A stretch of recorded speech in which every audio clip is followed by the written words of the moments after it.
Good afternoon, everyone, and welcome to session 4, Working to Embed Environmental Justice in the Commonwealth of Virginia. I'm Lieutenant Colonel Kim Connolly, and it's my pleasure to introduce Mariam Karad, Assistant Secretary of Natural Resources, who will be moderating this session. Take it away, Mariam.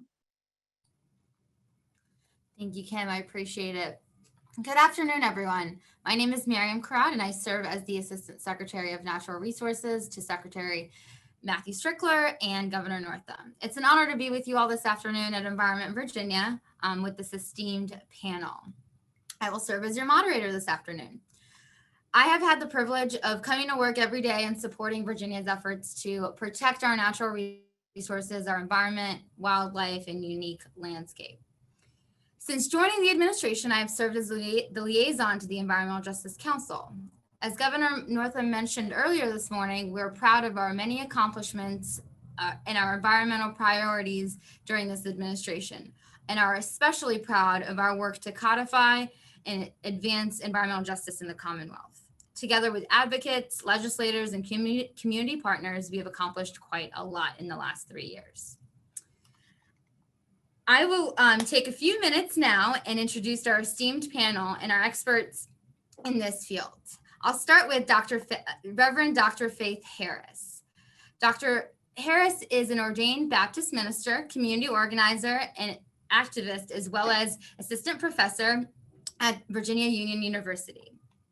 Dr. Harris volunteers for a number of interfaith and grassroots organizations, and among them, Organizing for Action, and serves as the vice chair of Virginia Interfaith Center for Public Policy and the chair of the Virginia Interfaith Power and Light. She is passionate about serving the faith community, advocating for environmental justice and sustainability, racial and gender justice to improve the quality of life for all Virginians. She has served as a member of the Governor's Environmental Justice Advisory Council for both Governor Terry McAuliffe and Ralph Northam, and is currently serving on the council. As a community activist, she demonstrates her passion and faith through the diverse activities of community organizing, teaching, public speaking, and serving the university, the community, the Commonwealth, and her church. I will then turn to introduce Director of the Department of Environmental Quality, Director Paylor. David Paylor was appointed as director by Governor Northam in 2018 and previously was appointed by Governor Terry McAuliffe in 2014 and Governor McDonnell in January of 2010. He was originally appointed director by Governor Tim Kaine in 2006. Quite a great and appreciated long history. Director Paylor's career began in 1973 with the State Water Control Board and continued with DEQ. He began as a field biologist and held a variety of positions that included an aquatic ecologist, a water resource manager, director of petroleum programs, and director of operations. He is also the president of the Environmental Research Institute of the States. And lastly, we have Senator Ghazala Hashmi. Senator Hashmi represents Virginia's Senate District 10. Ghazala moved to the United States as a young girl with her family over 50 years ago, maybe less. She was raised in a small town in Georgia and saw firsthand how community building and open dialogue can bridge cultural and socioeconomic divisions, uniting people from all walks of life. Ghazala and her husband moved to the Richmond area in 1991, and she has spent the past 30 years as a leading educator in Virginia's college and university system. She served both as a professor of English and as the founding director of the Center of Excellence in Teaching and Leadership, or Learning at Reynolds Community College. Her work since joining the General Assembly has focused on the protection of workers, supporting education, promoting healthy and environmentally just policies, and securing accessible quality health care for all. Senator Hashmi continues to advance legislation that promotes environmental justice for all and continues to be a champion on all fronts.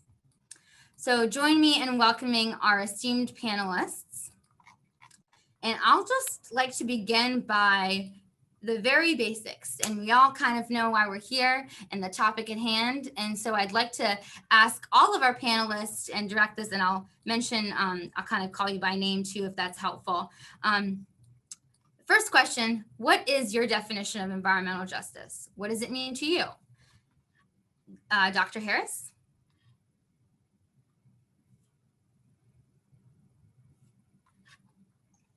Okay, good morning. Good afternoon, everyone. Good morning. So I use the definition that the Environmental Protection Agency developed many years ago, that environmental justice is the fair treatment and meaningful involvement of all people, regardless of race, color, national origin, or income, with respect to the development, implementation, and enforcement of environmental laws, regulations, and policies. And so that definition, I think, is comprehensive and specific enough to and useful for the conversation around what is environmental justice. It is, in fact, ensuring that no persons in our Commonwealth, or basically, because it's a national environmental protection agency, is a federal agency, that people who live in the United States are not impacted disproportionately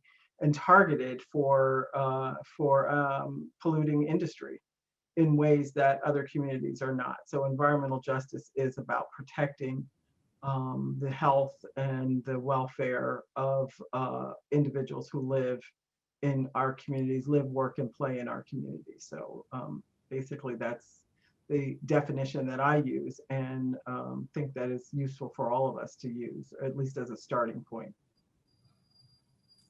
Great. Appreciate that answer. And if you could just quickly follow up, who does that include? I think you touched based on it a little bit. I think that includes everyone, actually, but we know because of historic reasons, redlining, Jim Crow laws, that in the past we have a legacy of that we are still contending with, that built on historic disproportionate oppression and policies that have actually created communities where polluting industry is located, targeted for those communities. And so those would be communities that we call frontline or fence line communities that are adjacent to, near, next to polluting industry. And so those are communities that are often considered to be without power, without voice, in order to make any kind of meaningful resistance to these polluting industries. So that's who, so ultimately it impacts everyone, but there are some obviously Black and brown and poor, low income rural communities that are targeted often for these industries. Thank you for that answer. Senator Hashmi, what is your definition of environmental justice? Well, thank you, and good afternoon to everyone who's joining us. And I think Dr. Harris's definition is quite accurate and appropriate. It's also the definition that so many of our groups who helped us to craft the Environmental Justice Act last year, we use similar language, and so that is part of the definition that's now codified in Virginia law. I would just add a little bit to that, and Dr. Harris was also speaking to this very critical need, is that we also need to comprehend the historic injustices. So when we're thinking about environmental justice, it's not just looking forward, and it's not just thinking about policies that are going to shape and improve the lives of our communities, but it's also an opportunity to address historic injustice, to take a look at the communities that have previously been impacted in very severe ways, and to think about how we can correct those historic wrongs, and also what it means now as we begin to consider what we have to do to not allow for environmental justice to continue. I'd ask us also to expand the definition a little bit. When we talk about environmental justice, we tend to focus on human communities, and that's absolutely understandable, very necessary. But the word environment is in part of environmental justice. And I would ask us also to think about what it means through the lens of the environment itself. So what does the environmental justice mean for the environment? Who speaks on behalf of the environment, on our natural resources? And there's a growing movement throughout the world to position the concepts of environmental justice around the issues of the environment, protecting and allowing our natural resources, our very vital resources, to actually have a voice and also have some legal rights. And so that's a very intriguing possibility for us to begin to consider in the Commonwealth. Thank you so much, Senator. Director Paler? I think you're on mute, Director Paler. I'm on mute, sorry. Yeah, no, I couldn't agree more with Dr. Harris and Senator Hashmi. You know, fair treatment and meaningful involvement. I guess I would maybe want to emphasize the meaningful involvement piece from the perspective of the department. You know, it's not unusual for us to find out in the middle of some process that folks in the community are just now learning what's going on, and so we are needing to find ways to make sure that the community knows sooner and has the opportunity to be meaningfully involved in the kinds of decisions that are being made in land use and those sorts of things. So that's really one of the big emphases that we're having right now. Fair treatment sort of goes without saying. Everybody in the Commonwealth should receive the same level of treatment that everybody else does.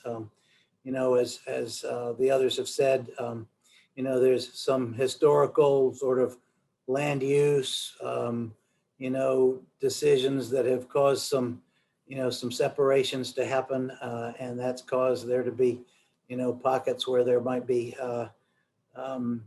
more going on than there is in other areas, and so we've got to be mindful of that as well as we look to how our land use is growing out. So meaningful involvement, outreach is one of the big focuses that we've got right now.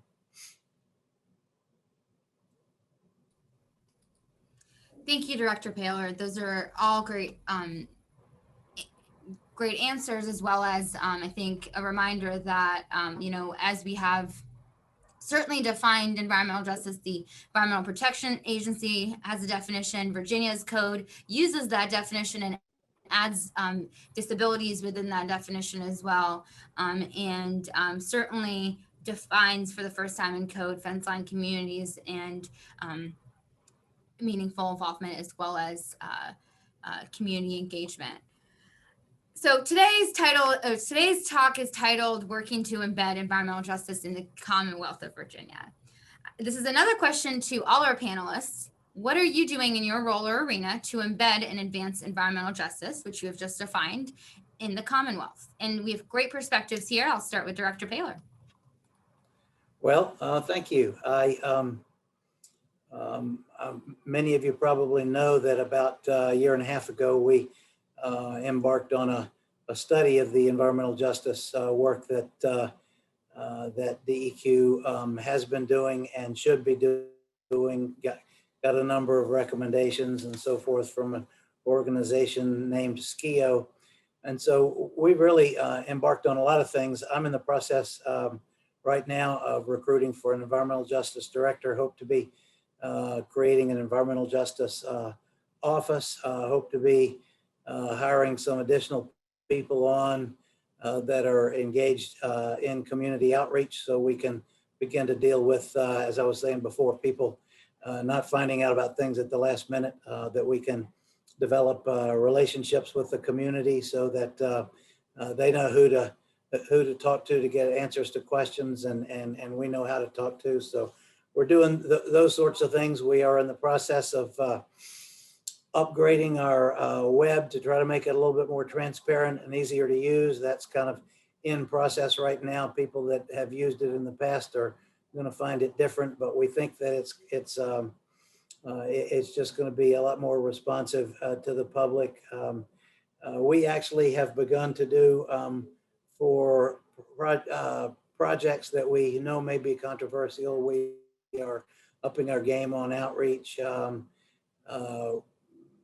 having meetings, using social media, other ways of making sure that the community knows. We are actually just now starting 2 community air monitoring projects to look at community air quality in environmental justice communities. Fortunately, we're able to do that because of a grant that we got from EPA. So that's clearly a thing that we're seeing as a point of emphasis is to get more actual empirical data closer to the communities. Working with local governments to talk about the interface between the work that they do and our work.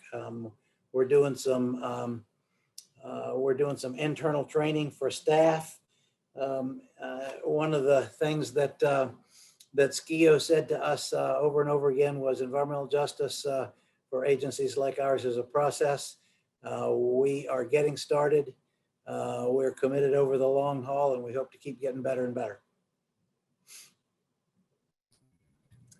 Thank you, Director Paylor. Dr. Harris, what are you doing in your role or arena to embed and advance environmental justice? So one of the ways that Virginia IPL works, we work a lot in collaboration with other organizations, environmental organizations and environmental justice organizations, as well as in coalition with a number of them around the state. So we do that work developing out, doing the research, trying to understand the issues and the policies that need to be raised and brought before the legislature. And then we work to develop those priorities and to find,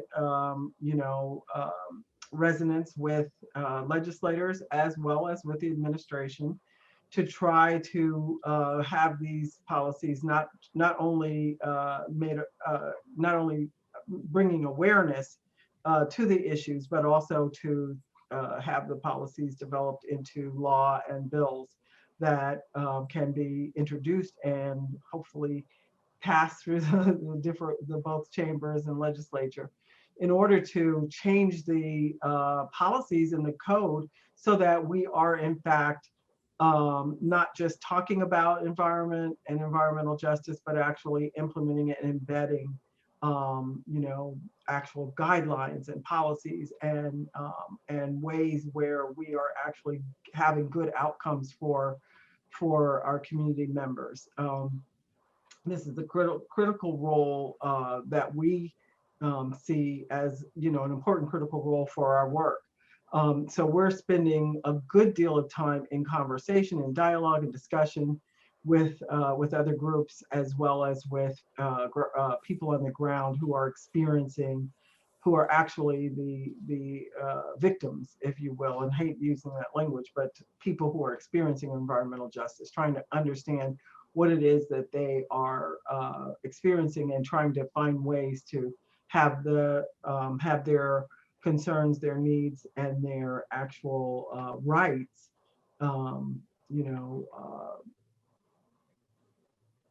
responded to in ways that actually mean something besides listening.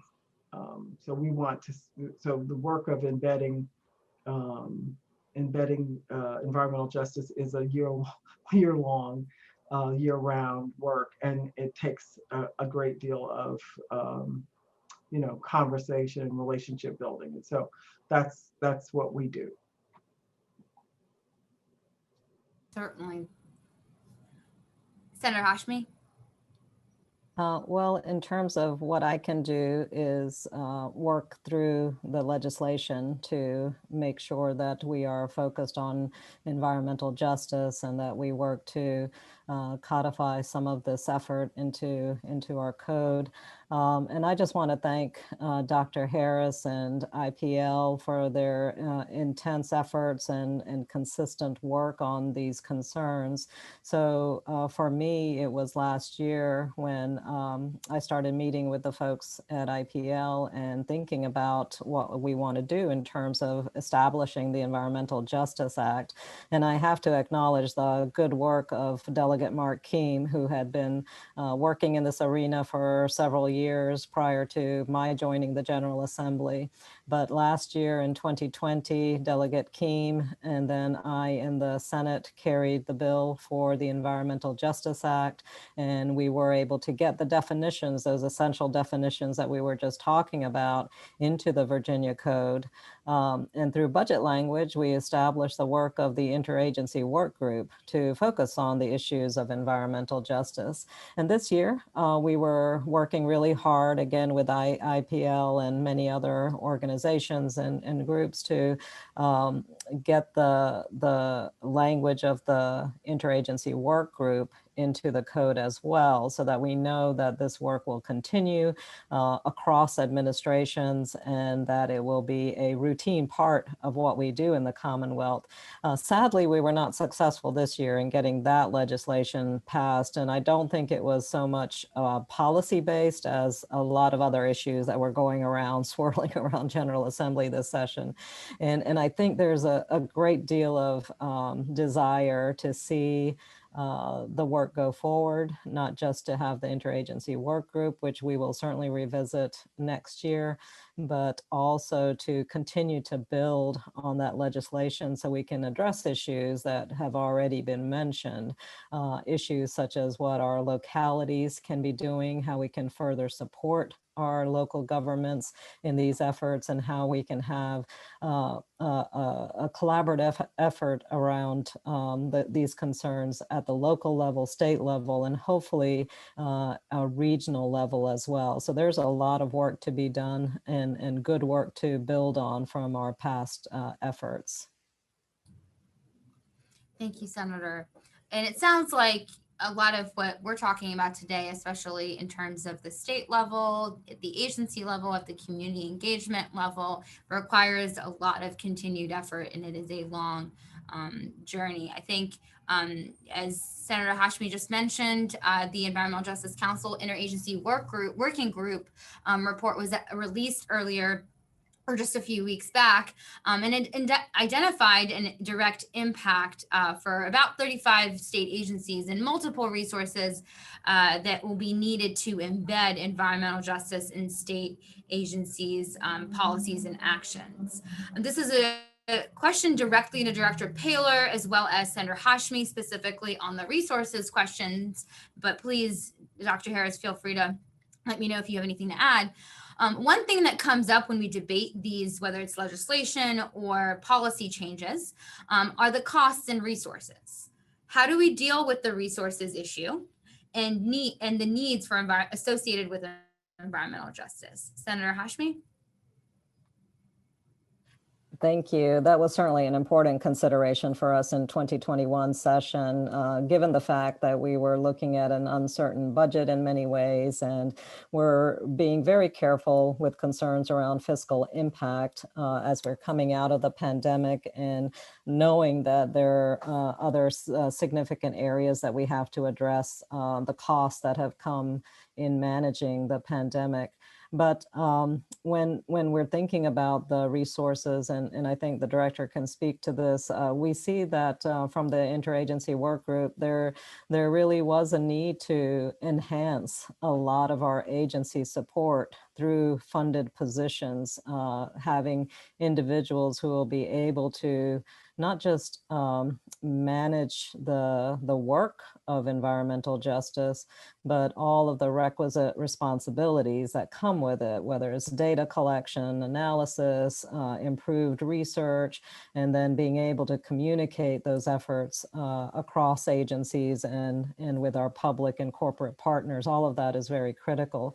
But for me, fundamentally, when we're thinking about environmental justice and the cost, I want to ask, what are the costs if we don't address these concerns? What are the costs to our human communities and our environmental situations? We know historically always that vulnerable communities pay a higher cost in healthcare necessities as a result of environmental injustice.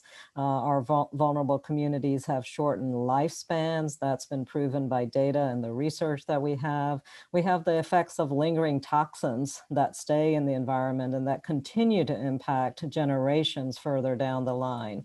The cost of decreased property value, high cleanup cost, the degradation to our environment. So I think part of our equation has to be, anytime we're taking a look at cost and resources, is the balancing perspective of what are we going to be paying in other measures, not just immediately, but for 10 years, 20 years, and further generations. Balancing those costs with the immediate cost of managing our environmental situations carefully, I think is one important way that we have to address the concern that we might have on fiscal impact.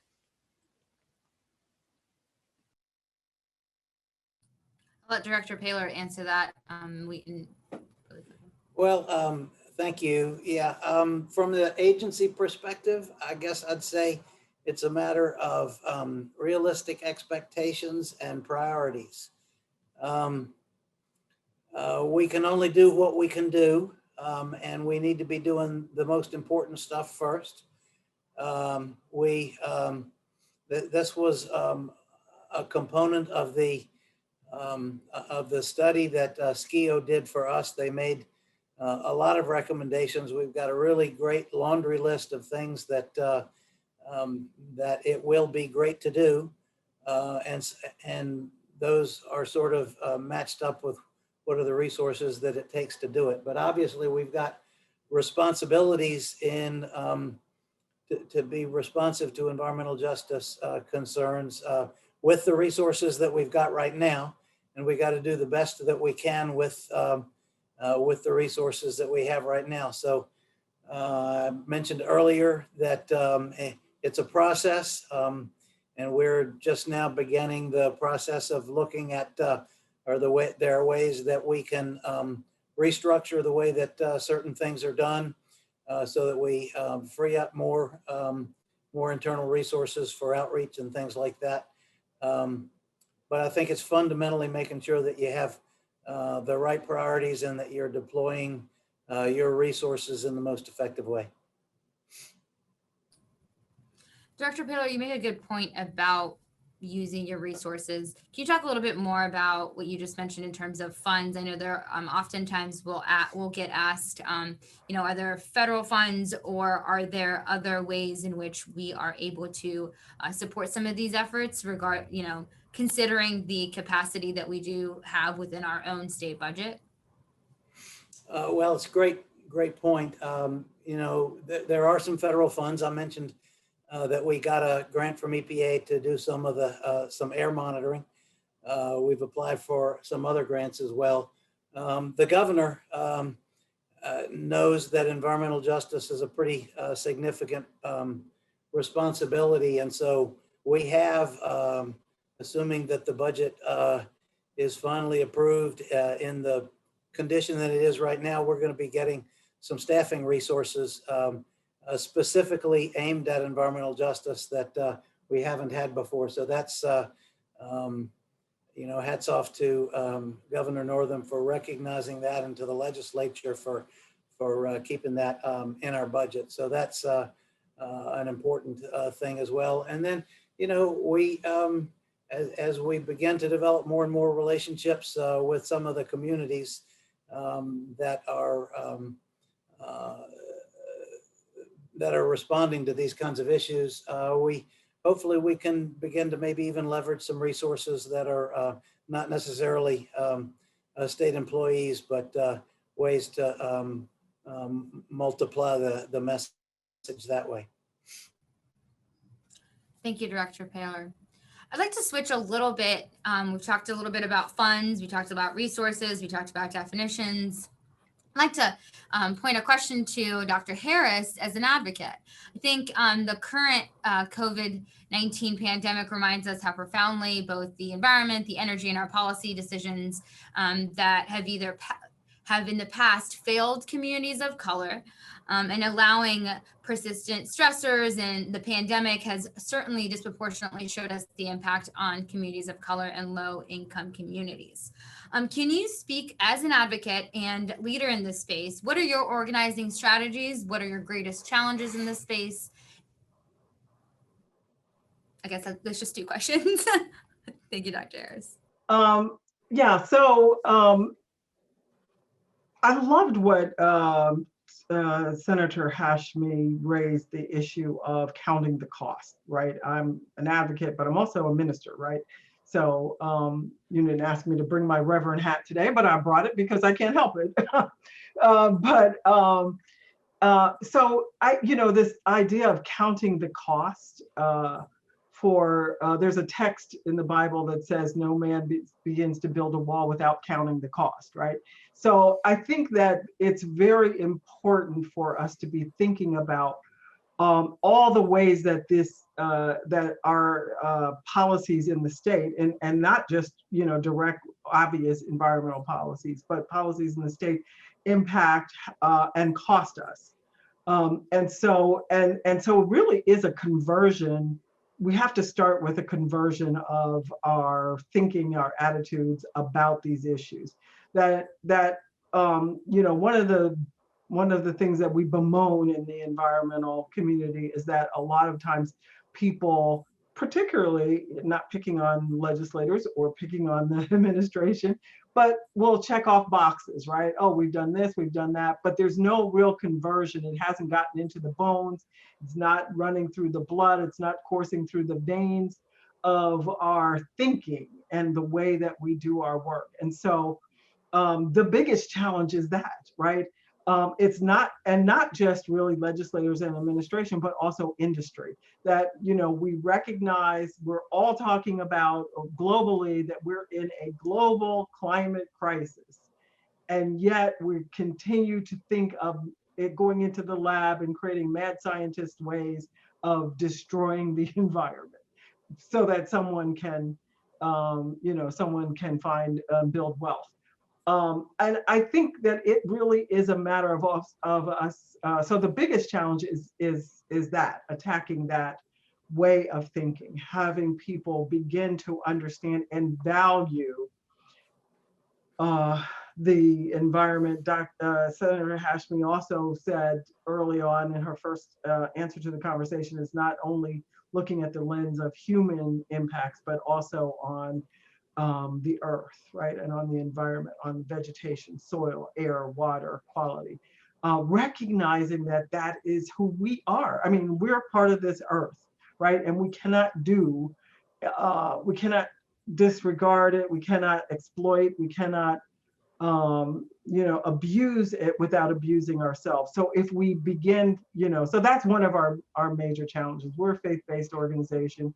We do our work with communities of faith, but we also are trying to raise and amplify this concern so that it becomes part of our DNA, that we're not continually segmenting and atomizing the way we approach legislation, the way we approach, administrative agency kind of work, the way we approach environment. They should not be separate. There should be a way for us to have this conversation in an intersectional, holistic, way, understanding that when we do this good work for a community, a frontline community, we're actually doing for ourselves, right? That we recognize the self-interest in it. And so, so the work that we do as is with, coming alongside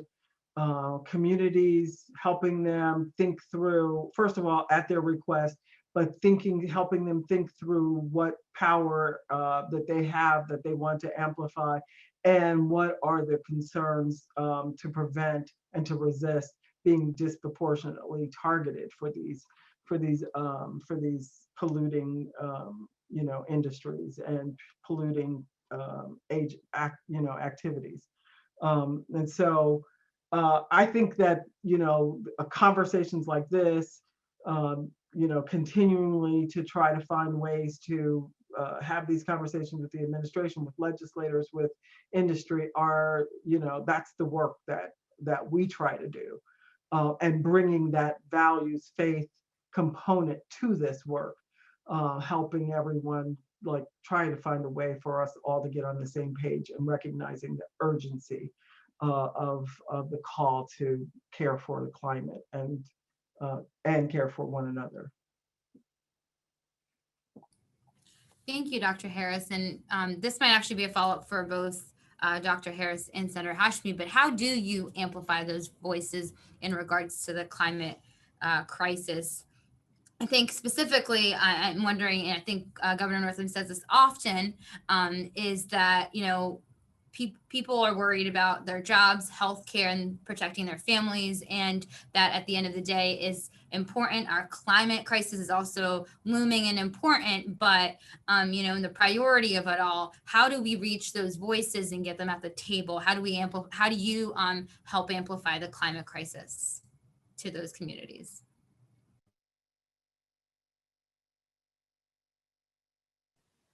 Well, go ahead, Dr.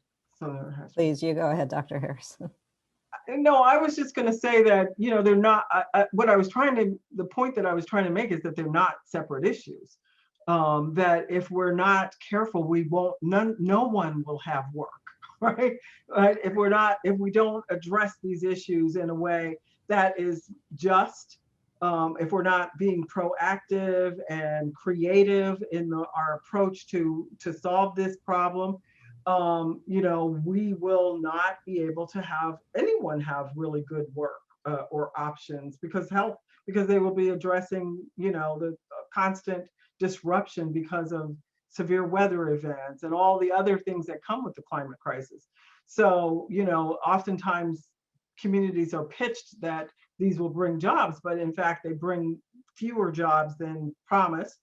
And usually higher, the jobs require higher education or specialized specialized training that communities don't have. So, what are the ways that we can be creative and proactive rather than waiting for it all to fall apart and then trying to fix it? So that's frustrating part of this. Like there's lots of good, creative, smart, energetic people out there using their brains and attentions and energy not for this good work, not for the future, in the ways that we could really make a difference. And I think, and trying to encourage that and helping people to understand it's not a zero-sum game, and it's also not an either or, that we must figure out how to do both, and that everyone, in a way that everyone wins.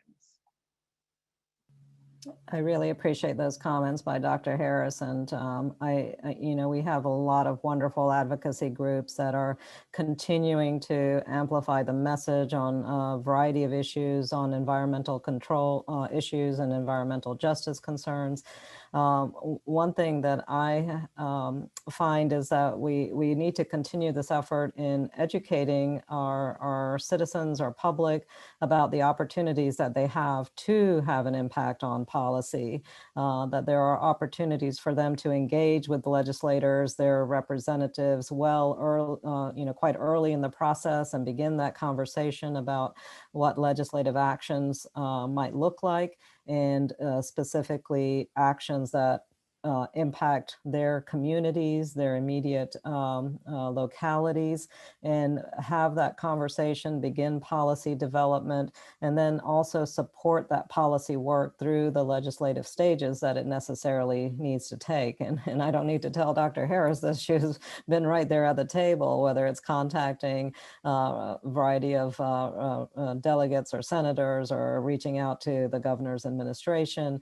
But there is such a need for advocacy, the opportunity to use your voice, use your own research and understanding, and to push the needle forward is absolutely essential. It takes a lot of effort to do this, and private citizens and organizations have that opportunity to engage with the legislative process. And in fact, they very much are needed in every stage step of the process. Thank you, Senator. And this will kind of pivot to a question. You just mentioned a lot of this, and certainly easy to kind of draw the line here. But certainly you are familiar with how environmental justice issues have manifested in Virginia over the past few years. When it comes to new economic development, which you've mentioned, the community leadership, whether it be the city council, locality board, so on and so forth, or community members, at times have advocated in favor of projects for a number of reasons. And again, including jobs, increased funding for the locality, whatever that might be. Community groups and environmental justice advocates have used their voice to raise concerns about environmental justice and issues they are concerned about as well. How do we deal with this divide? And I will give the floor over to Senator Hashmi first. And that is such an important question. It's probably the most critical question oftentimes when we're thinking about new policy or actually advancing legislation. And there, it's such a tension. It's a tension between competing values. Certainly, we want to have good jobs in our communities. We want to bring in revenue for our local and state government. And we want the opportunity to continue to improve the lives of people. Technology improves the lives of people. Our ability to create new ways of doing things makes our lives more efficient and effective, and we recognize that. But at the same time, we also have to be very focused on the issues of the environment. And we've seen this in our generation. I personally feel very deeply responsible. It's my generation that overused resources, that consumed in excess. And when I'm thinking about our next steps and what we face, I'm thinking about my daughter's generation and their children's future. What is that going to look like as a result of the kind of choices my generation has made?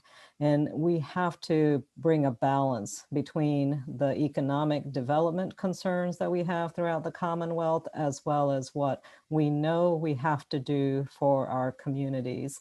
And I'm just excited about the fact that, I think it's only 10 states in the whole country that have actually codified language around environmental justice. And Virginia is one of those 10. And we're the first Southern state, I believe, to do that. So we have a position now in this Commonwealth to lead the country, to lead this region on bringing that balance between economic development, bringing in effective and quality jobs, but also making sure that every step we take is with an eye on the environment, on environmental impacts. And we're doing that with actions such as establishing the interagency work group. So I think we're moving in a good direction now to begin to address those concerns. Thank you, Dr. Harris. How do we deal with this divide? Well, I go back to what I said earlier, that there is a need for us to start thinking differently about how we develop out economic, our economic development and the concerns. Oftentimes, and I find this frustrating, listening to much of, legislative sessions over the last few years, that the constant refrain is it's almost underlying it is almost that, business interests and economic interests are always, and I hate using this, are amplified over and against community needs, community concerns sometimes. And I think, there's always this promise of jobs that we often don't see a whole lot of them materializing, at least to the benefit of the communities that are disproportionately impacted. Somebody gets a job, but it's not usually the people living in those communities. And again, it goes back to thinking more creatively and proactively about what kind of industry we want to attract to the state, right?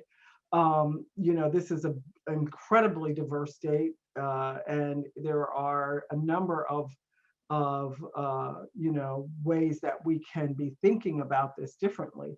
And I think that it requires changing that narrative, rethinking the way that we think about economics.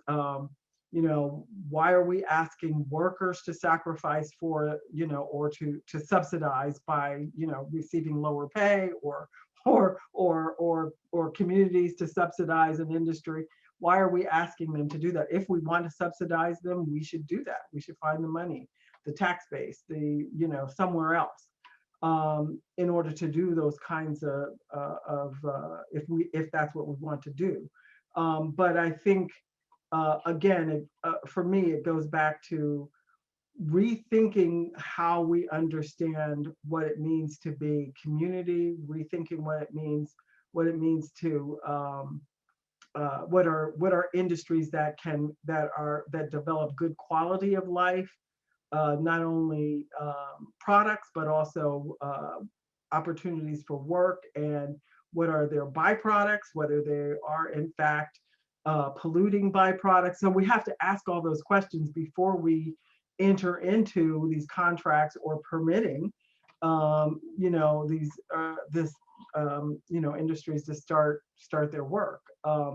And I know that many communities are sometimes have a low tax base, so they're looking for.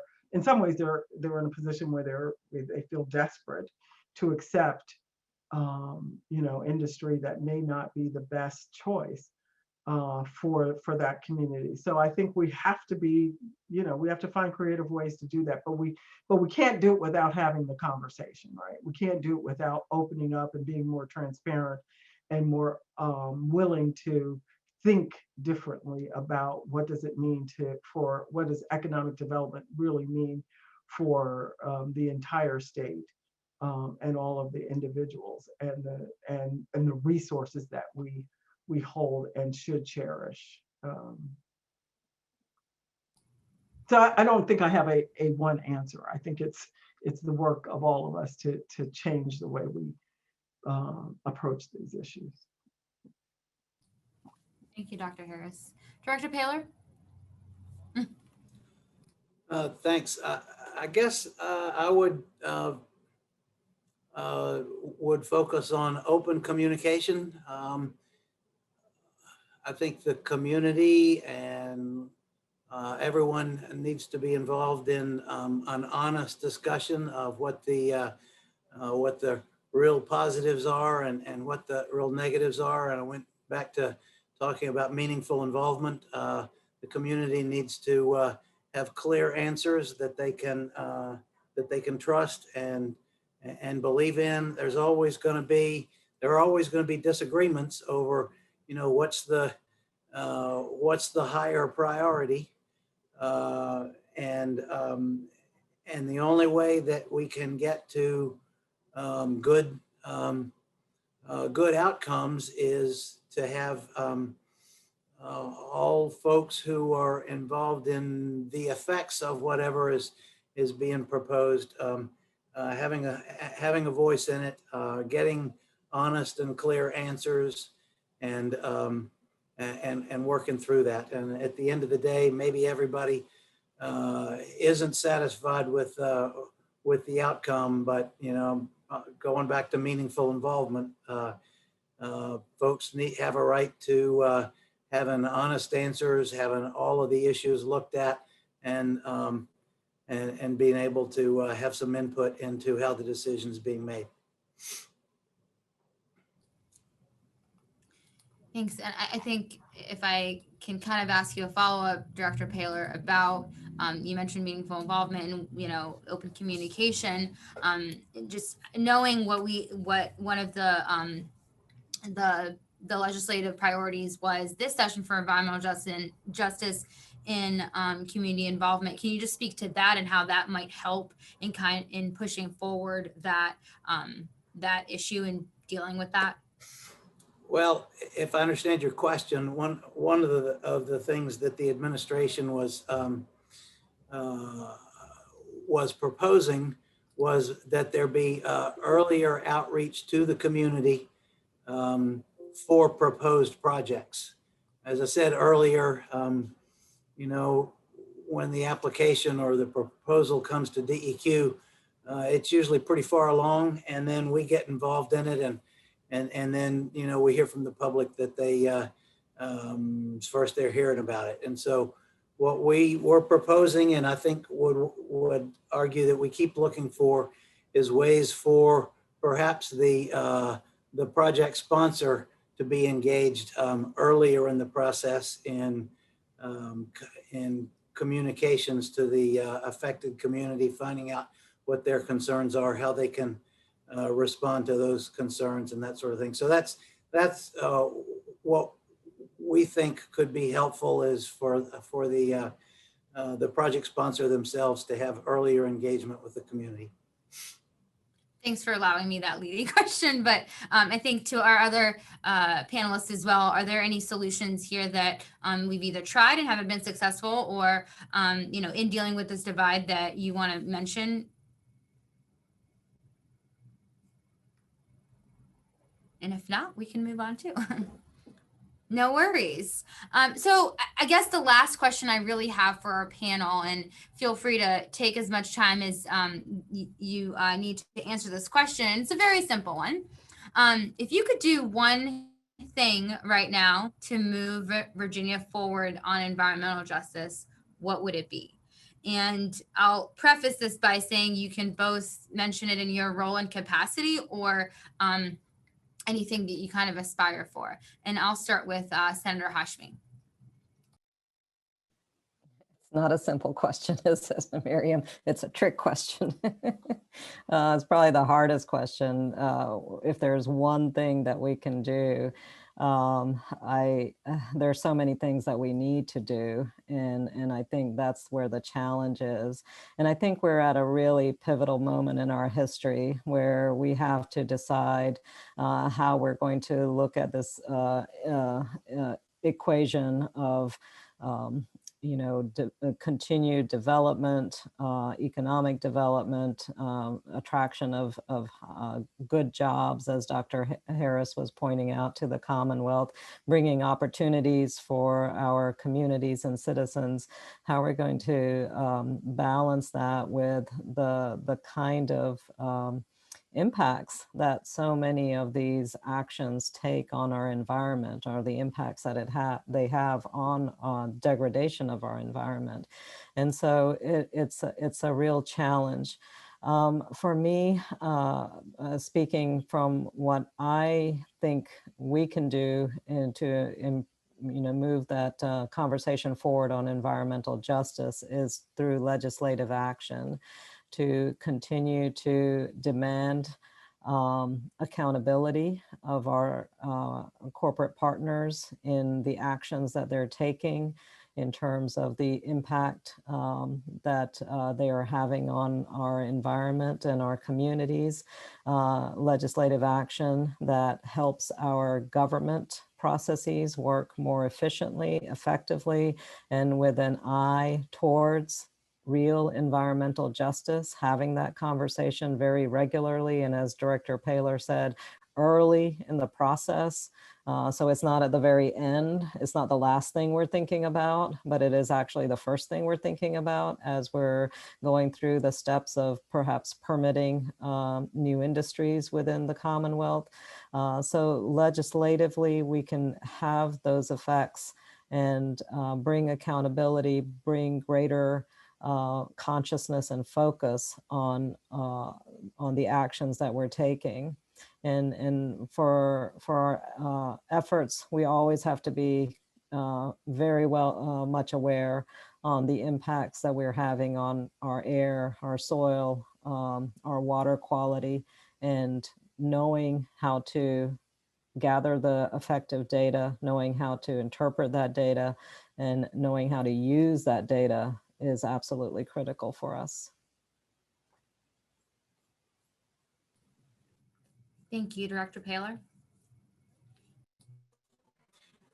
Well, as the senator says, it's not an easy question. And this isn't maybe exactly one thing, but I think the first thing is increasing community awareness,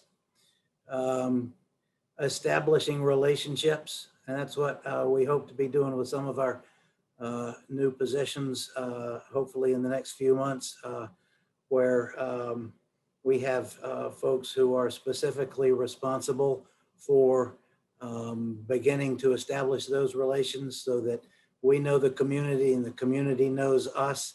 And that gives us perhaps a better lens to see what the potential challenges are with new things that may be coming along. So increasing the understanding that the public has of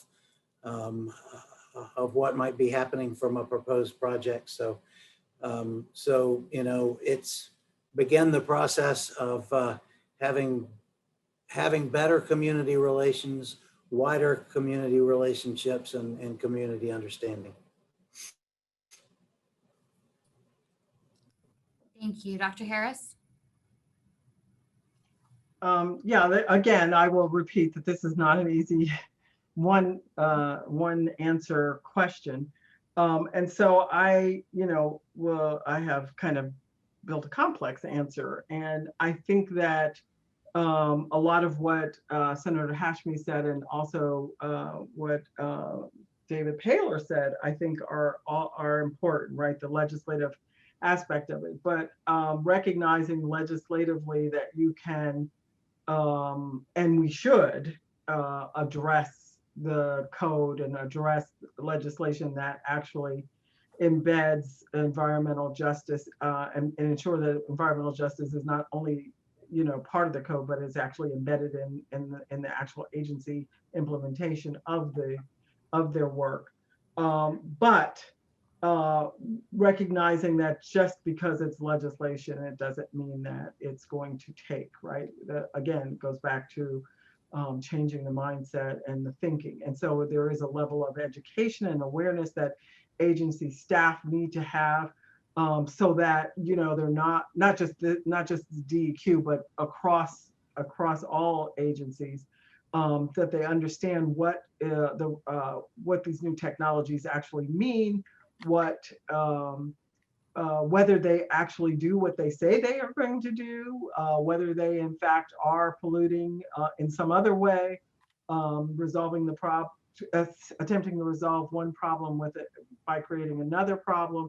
So everyone, legislators, environmental community, regular everyday residents of the state, as well as industry stakeholders, need to all be better educated and understand what their actions mean for the overall health of this state and the people and the resources of the state.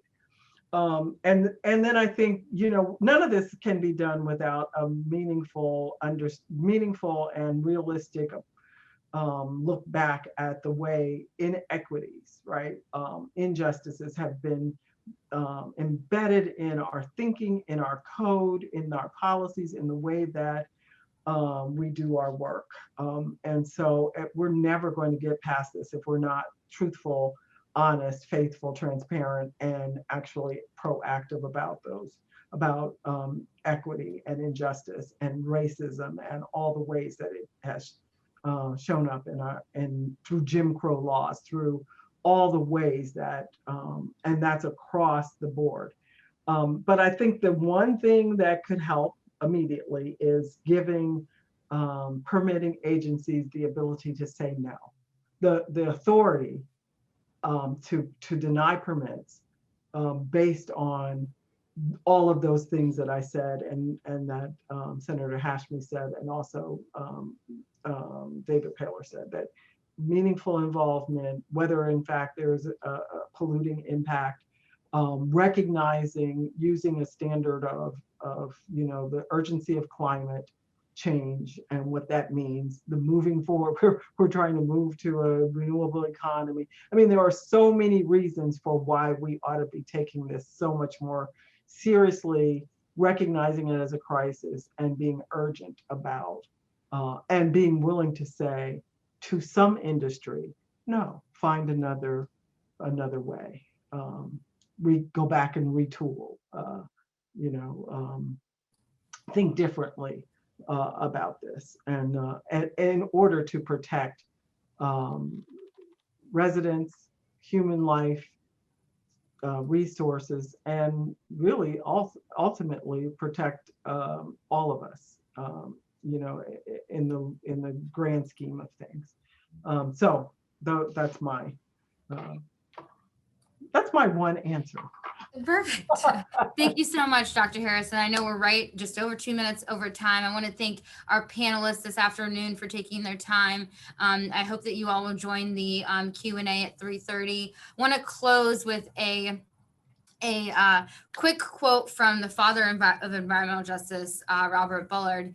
But before I do so, I just want to again thank everybody that's joined us this afternoon, our panelists, and reassure folks that addressing environmental and climate justice is at the core of both the Biden and the Virginia climate plan. And it is really great to see such great advocates and people working on this topic. And with that, I'll just close very quickly. An environmental revolution is taking shape in the United States. This revolution has touched communities of color from New York to California and from Florida to Alaska and Virginia.